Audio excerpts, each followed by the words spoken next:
I'm Van Sebastian here with my co-host S.A. Baz Collins for this week's Written on the Edge Season 9 Episode 21 interview. We'll be talking with Gayleen Froese. That's right, she's back. We'll be discussing her recent release and a pre-release. So if you haven't listened to her previous episodes,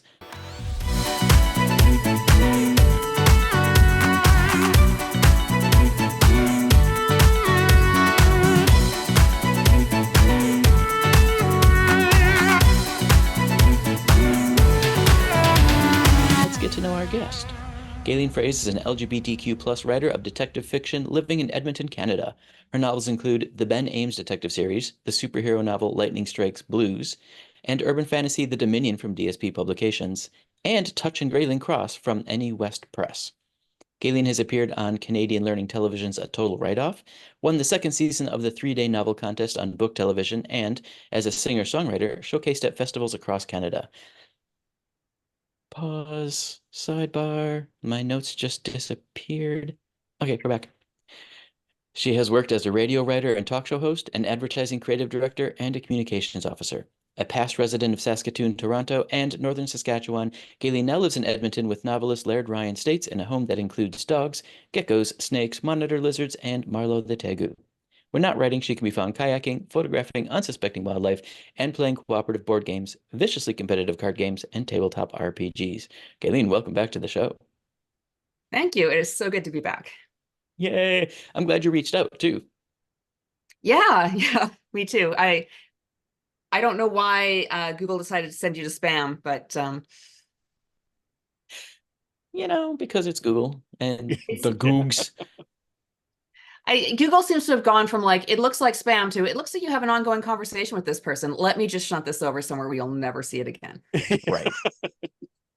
What, old friends? No, no, no. You can't have old friends. Oh, no. This is the new. Yeah.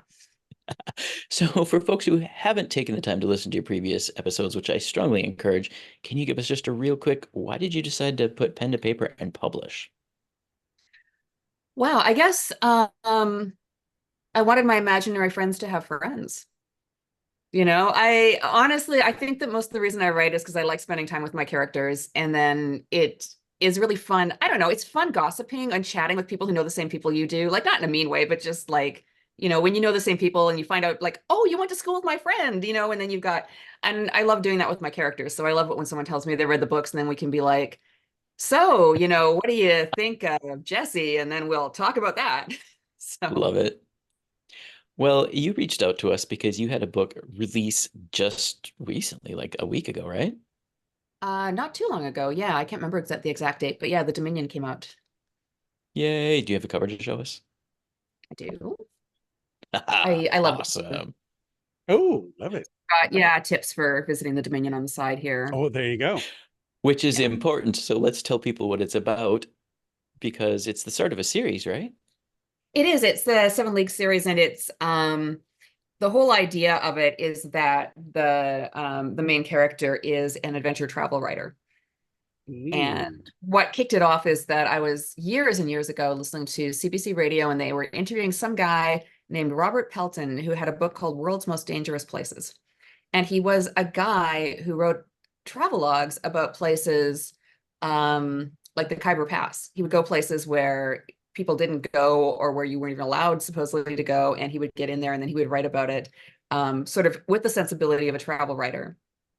And it was fascinating. And I thought, wouldn't it be interesting to do that as kind of an urban fantasy book? And I had that idea, but I was writing other things, so I kind of set it aside. And then I wound up being on the reality TV show version of the 3-day novel contest, which is, you write a novel in 3 days. And in our case, they took 12 authors. They locked us in a chapters for a long weekend, which is, what is your chapters? It's the same as Barnes and Noble or something like that. It's a big. Okay. And we had computers set out in the open. There was one computer that actually projected what you were writing onto a big screen behind you while you wrote for everyone to read while you were writing. So that was good times. I can imagine that being a little terrifying, actually. It was deeply terrifying. Actually, I got really lucky because we had a schedule for it, and the only time I was on it during open hours of the store happened to be when I was editing. So it was much better than it could have been. But nice. Yeah, we all slept in one room. We were on bunk beds. And so we got to know each other. We're still friends. Nice. That sounds like an awesome experience. It was really fun. It was really wild and exhausting. We were so tired afterward. But yeah, like they would pull us out and do challenges. And then challenges could be, if you won, you might get a prize of some kind, like you got to use the hotel shower or something. And if you lost, you might have to, one person had to write on a typewriter instead of a computer Oh for no. X Oh amount my of time. goodness. Yeah, which was terrible. So yeah, A lot of strike throughs. Yeah, fun people. And yeah, we had one, you could bring in one sheet of paper. That was the rule. And you could bring in like books. And I mean, I brought in a tent. I had my own, like I had all kinds of stuff. I showed up with a ridiculous amount of gear. But one piece of paper for your plot outline. And mine was covered, like the margins, like I don't think I've got it somewhere. I should have brought it for this, but it's just completely covered in writing on both sides. It's like there's no place where there's not a word scrabbled, and whether it's just like a list of names, hold these names if you need a name for somebody, or just crazy. So that was your outline. That's what you got The to work crib from. notes from hell. Right. Yeah, yeah. And I mean, I had it all like I'm one of those people who was like, I'm a communications person. I plan like, no, this is this, and then this, and this is this many words and this many words. One person came in there and said, I'm just going to write stream of consciousness. Another person came in, looked at their outline and went on day one and just wrote something else. Yeah. So it was really interesting to see everyone's processes because they were so different. Mm-hmm. Yeah. So let's talk about the novel that came from that experience. Yeah, so The Dominion is a travel guide to the world's most magical place, which sounds lovely, but it's not. It's incredibly magic rich. So the world of the Dominion is one in which everything was kind of like it is here until just after World War II, when suddenly magic became a thing. And some places have a lot more of it than others, and the Dominion being one of them. The Dominion is a city where Vancouver, Canada is now, kind of then overlapping the US border. So it's a border town between Canada and the US. Okay. But it's such a ungovernable zone that it's kind of become its own space. So it's a city state called the Dominion. If you happen to live there, you might have a Canada passport or US passport. That's your choice. And they have a lot of rules. It's actually the way they handle magic in the Dominion is that, everything's chaotic and wild and, anything could happen anytime. But the parking laws are incredibly intense. So everything there is like, you need stuff in like triplicates of triplicates to get anything done. There's a scene where they have to go to City Hall to talk to the mayor, and they wind up standing in line and talking to people. And it's insane what people go through there. But the reason for it is that they want to fight back against the magic chaos that happens in the Dominion. So in addition to parking spaces being strictly regulated, and if you park 1 second over your time, you're getting at least one ticket and all of that. Sidebar. So in the Dominion, not only is parking, if you're 1 second over your time, you're getting multiple tickets, but you can also park in something called non-space. And nobody asks a lot of questions, but basically you nose your car in and maybe half your car disappears. It's there, like you can get it back later, but it's non-space. And their theory is they're borrowing it from another dimension, but they don't know for sure. But you're downtown in a major North American city, you found parking, you're not asking a lot of questions, I think. Right. So yeah. So when I was doing my reading for this interview, the first thing I noticed was you took what is generally, so urban fantasy generally hides the fantasy, especially in the modern world. Yeah. You put it front and center. Like you made it a destination. Yeah, it is. And so, yeah, people think, oh, I'm going to go to the Dominion and I'm going to get, all kinds of modifications and spells, and I'm going to get this and that. And a lot of people just never make it out.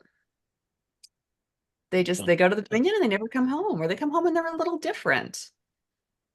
Huh. And, and one of the points that the guy writing the book is trying to make is, and he fought writing a travel guide for the Dominion for years, because he said, I don't think it should be a travel destination. That city's way too dangerous. And so when he wrote the book, he sort of, what happened is, because they had a bit of an adventure there, him and his photographer, instead of writing a standard travel guide, they wrote it like writer wrote a chapter, and then the photographer wrote a chapter, writer wrote a chapter, photographer wrote a chapter, put the book together, and it's the story of the time they spent there along with, travel information. Okay. And the point of the whole thing is, do you really want to go here for vacation, or would you prefer to live another, 70 or 80 years of your life? Nice. So, yeah. So do you envision the series focusing on the Dominion, or do you have other locales you're going to send your characters to? The next location is an island near Gibraltar, and it has the book is going to be 7 cities or 7 leagues across 7 cities. And so the idea there is that there's 7 cities there that kind of pop up, move around. Sometimes there's 7, sometimes there's 3. It's pretty variable. But the island is deeply weird, and they go out to look into something. Nice. All right. Yeah. So it's kind of your version of the White Lotus. Every book takes you somewhere. Actually, that would be really fun, is to have one town be that kind of a vacation destination. I might actually use something like that. Well, then you Nice. definitely need a Jennifer Coolidge character. Oh, yeah, unquestionably. 100%. All right. Anything else you want folks to know about the Dominion before we move on to your pre-order? Well, actually, I'll read the tips here from the cover. Yes. The Dominion tips here, it talks about words to bring, grabbing a bite that won't bite back, how to stay twice as long with time dilation, surviving a full moon. And I should tell you, the reason for that is that the full moon is when the werewolves come out, and they are allowed to hunt people on the full moon. The city has a full moon stay-in program where you can get like vouchers for downloading a movie and getting like popcorn and that sort of thing. So they try to encourage families to not go out during the werewolf hunt. But some people do what they do. Right. Spotting mer people in the wet end. Off the West Coast, they've got mer people. Mer people really don't care for the people in the Dominion, so they don't come up very often, but they're out there. Top 5 signs that you've died. That's the kind of thing that can sort of escape your notice when visiting the Dominion. So just letting you know. And then a related note, ghost proofing your phone. You're not going to get good reception unless you've got kind of a ghost filter on that phone. And non-space, it's neither here nor there. Awesome. Love it. Sounds delightfully fun and mysterious. So yeah, it's a good time for everyone right up until it's not. Right. Perfect. All right. So you have a new Ben Ames novel ready to come out. I do. It's The Man Who Hated Clouds. I love that title. And the tagline, of course, it wasn't aliens. Nice. So what are Ben and Jesse up to in this book? They are, when the book starts, they're in Edmonton for the Edmonton Folk Festival. And I don't know if you know about the Edmonton Folk Festival, but it's a fairly big deal. Usually, I mean, there's big international headliners, and it goes on for about 3 days. It's a pretty big event. And Jesse gets invited to play a workshop with some people because he's sort of transitioning into more of a singer-songwriter kind of role, or thinking about it. So he gets invited to do an acoustic workshop with some people, and he goes up to do that. And the folk festival has a fairly infamous rager that happens with the musicians and crew every year. And I have friends who work the festival as volunteers, so I sat them down and was like, tell me everything that you're not supposed to tell people. And they told me about the party. So then the first bit of the book is set at the festival. The next bit of the book is set at that party. And that's where Ben gets pulled aside by a quite famous musician. And he gets offered a case, which is to find a missing manuscript. And it's a local author who is a friend of the musicians, and he has written a book, and he does not like the internet. He is very mistrustful. He writes the entire book on a laptop that's not connected to anything.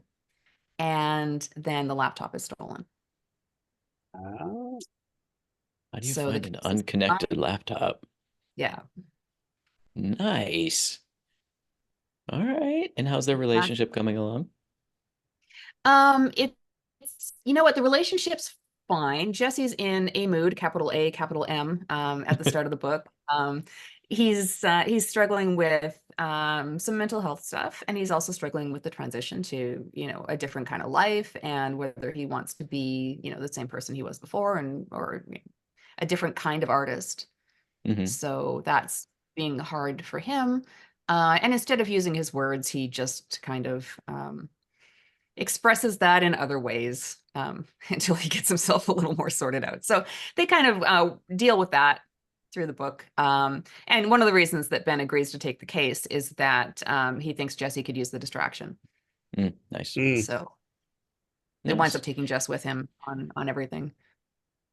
Cool. And exploring Edmonton. Like you do. Which Ben hates.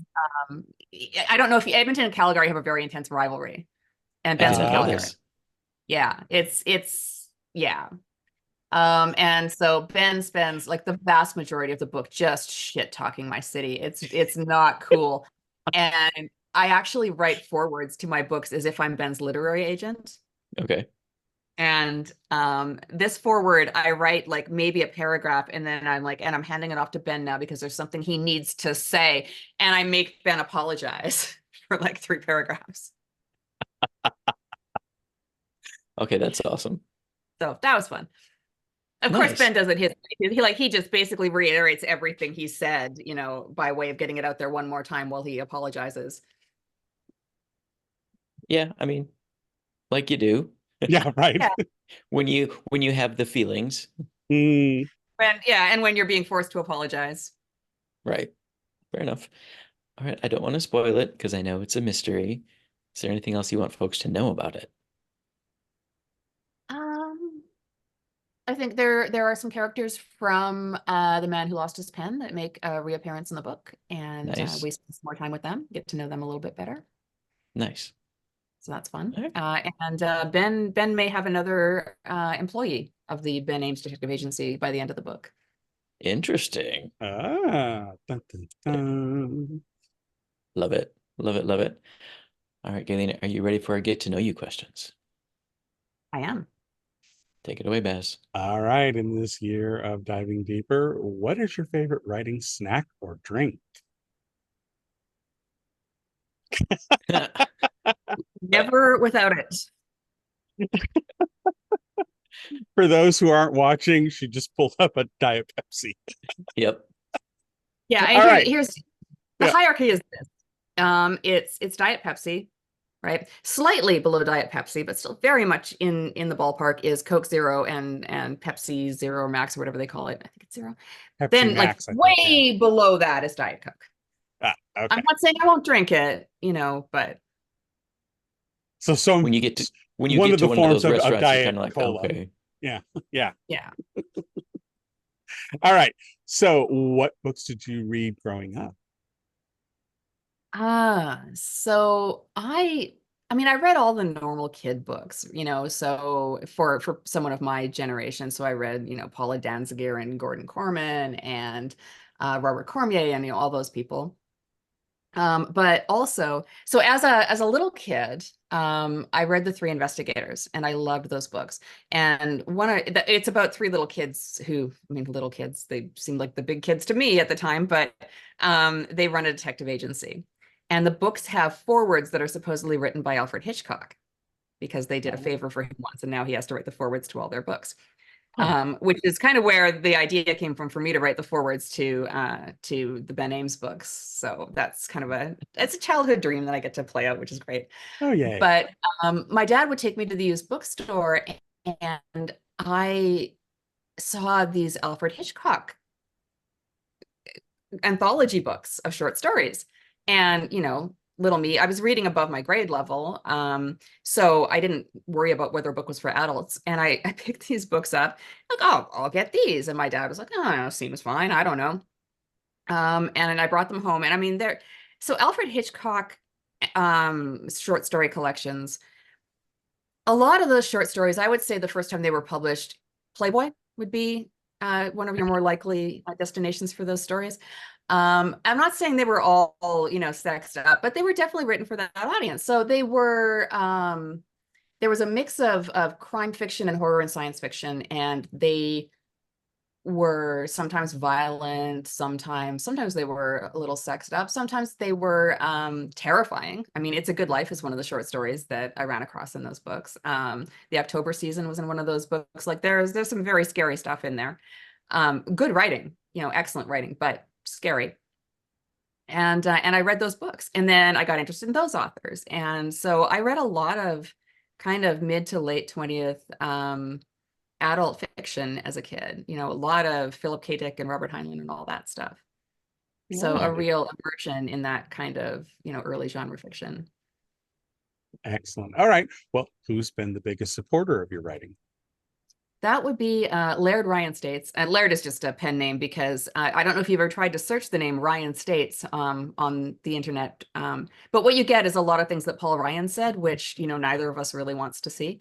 So he thought that that Tell Laird me Ryan about it. would really be like a better, you know, yeah. So truly, he bought one of those like little land parcels in Scotland, called himself a laird, and off he went.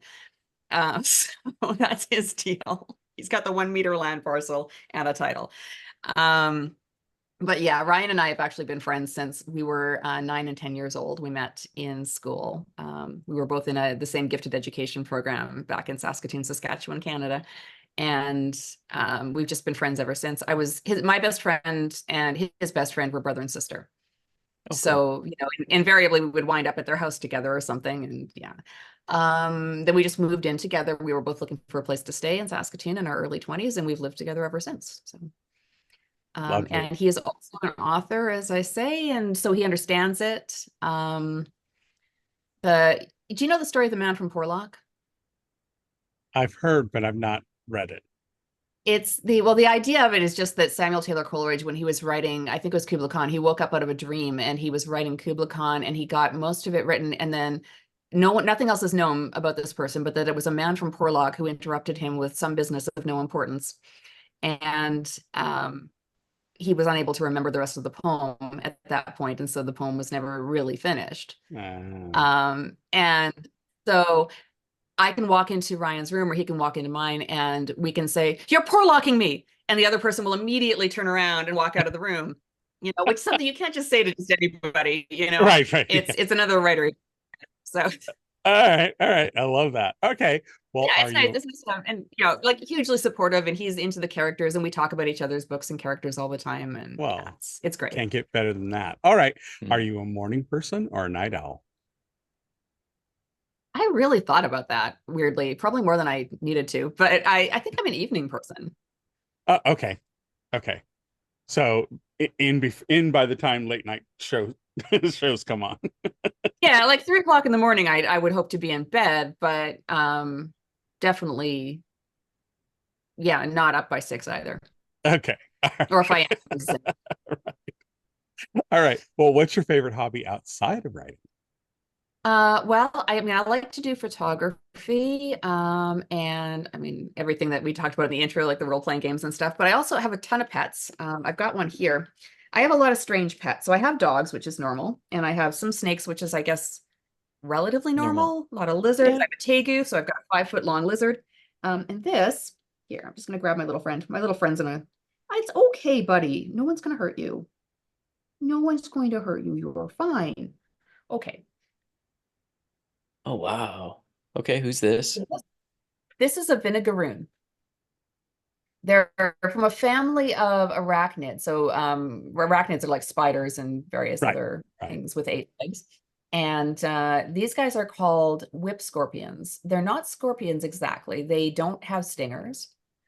This little guy has. So these two are evolved legs to feel things out. When he's hunting, he'll actually stick his legs, these legs here, around behind him. So he's seeing behind his back, feelers, which is so cool. This thing on the back here, how well you can see that, if he's very upset, will shoot out vinegar.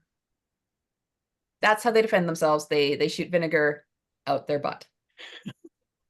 So this little guy's name is Heinz, and he's my pal. I mean, they're not going to sort of get to know you per se, but they do get used to handling.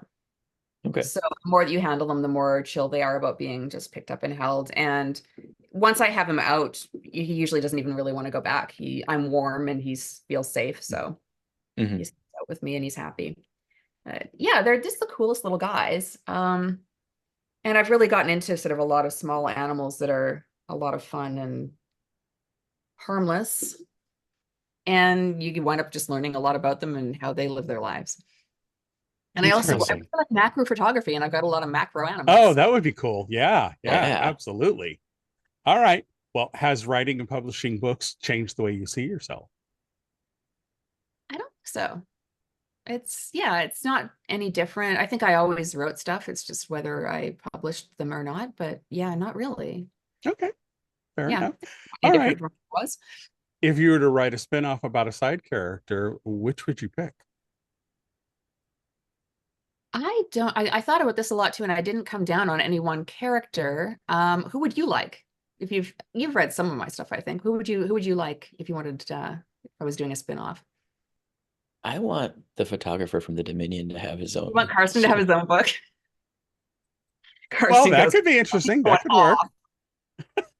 And I will admit, I'm only a couple chapters in, but I already love the voice. So yeah, he's a lot of fun. He's very German. Mhm. All right. So have you ever traveled as research for a book?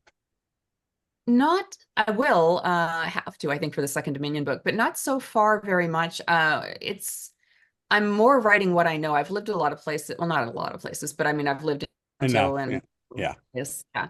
And I love, road trips. So I've been all over Saskatchewan, all over Alberta, and all into BC and into so I've been around, and there's a lot of places that I can choose to set books in.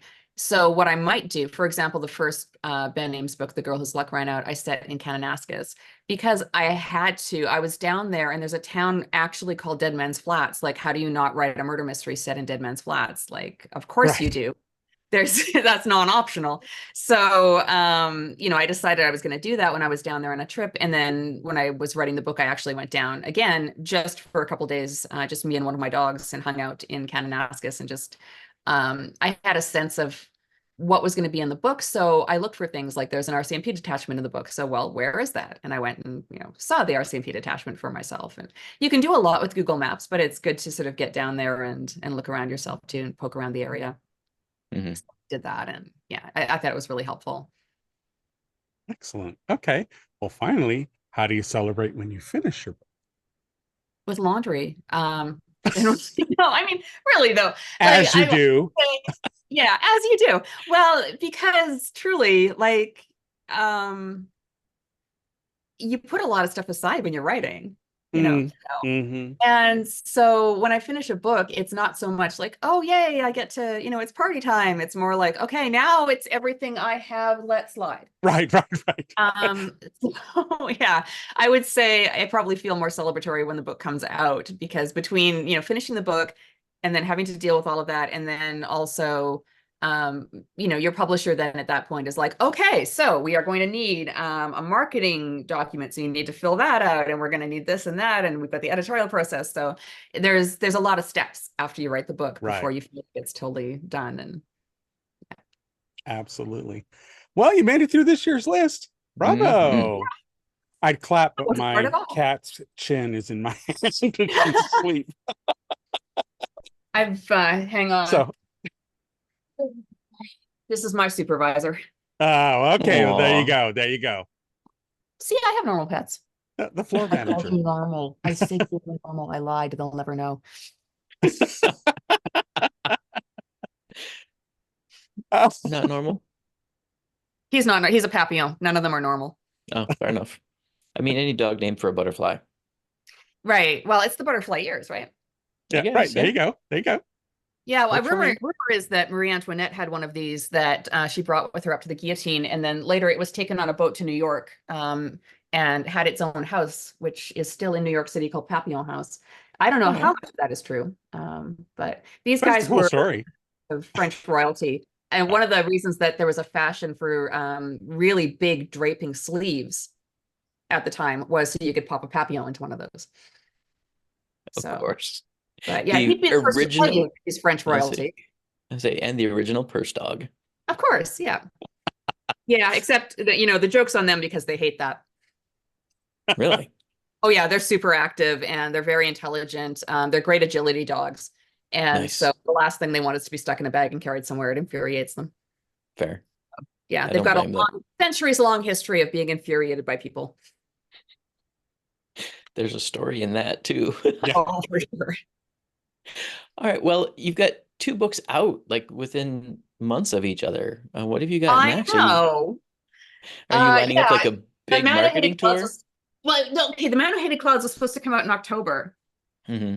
And then my publisher was like, well, it's ready to go. Let's send it out in July. Well, why did you do that? Yeah, so I guess it's happening. But no, I think that's because that's kind of how they do things. Because it used to be, yeah, you would do book tours and stuff like that. And now Hmm. it's like, well, your audience might be anywhere. Like, Right. don't think your audience is local or in the next province over or something. Think that your audience might be in Argentina or in Australia or whatever. So they do a lot more online, and they like to see a series build up quickly if it can, because then you've got more chance of people sort of running across one of the books and then wanting to read the others. And Right. yeah, so they move fast, and I may have run out of as much fast as I previously had. It might be a little while before the next one is completely written, but not too long. But yeah, they certainly surprised me. Nice. Well, where is the best place for people to see what upcoming online appearances you have and find the pre-order links? Nothing online right now. The books are on Amazon, so whatever Amazon you've got, Barnes and Noble, anything like that. So they're not too hard to find. I'm also my publisher, which is Dream Spinner or DSP Publications. Their website will have pre-order links as well. But Amazon's pretty simple for most people, and sometimes local bookstores carry it, especially in Canada and here in England. And my next book up after this one will be the sequel to Lightning Strike Blues, which is my superhero book. Nice. And I'm working on that right now. So Gabe has moved to Edmonton and is being forced to go to university against his will. You will go to college. And he's super pissed. Awesome. All right. Do you have any final words of wisdom? Oh no, you have come to the wrong place. How about Now, don't tips put the on the dog in your Dominion, sleeve? she probably has covered. Oh, loads. Yeah. It's just, how about go elsewhere? I would recommend that. There you go. There you go. Great to read about from a distance. Right. Perfect. All right. We'd like to extend a huge thank you to Gayleen Froese for joining us. Gayleen, thank you so much for being here. No, I always love talking to you guys. It's the best. Yay. All right. We at Written on the Edge are proud to introduce you to new media by queer content creators. So if you enjoy learning about new artists or hearing our thoughts on entertainment media, like, subscribe, get all the alerts with the bells and whistles. The show was produced by Rogue Ravens Media. For our disclaimers, links to social media, our listen stations, or to sign up as a guest, visit www.rotepodcast.com. Tune in next week for your queer media fix. Bye-bye now.